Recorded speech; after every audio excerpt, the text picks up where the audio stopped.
It's the magical Xander under a dash. Again. Again. Again. The old one's on the shelf over there. Whoop.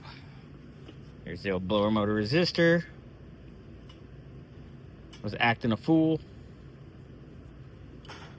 Like Xanderina here. Xander's waiting for me to like drop something on his junk. Because he's done that to me like 3 Look.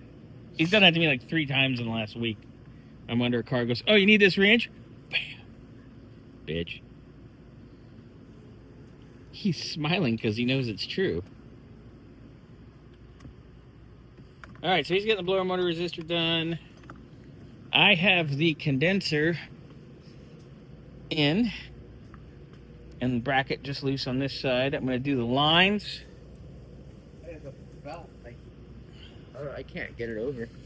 Alright, we'll work together on that belt. That's like it's not as long as the other one. You gotta rub it a little bit more. Anyway, alright, so we're gonna finish off the belt, get the condenser locked in, get the lines on. And once we got that, we can start evacing for the AC. And we still gotta do, did we do the coolant yesterday? No. Okay, we gotta do the coolant real quick too. Quick and easy.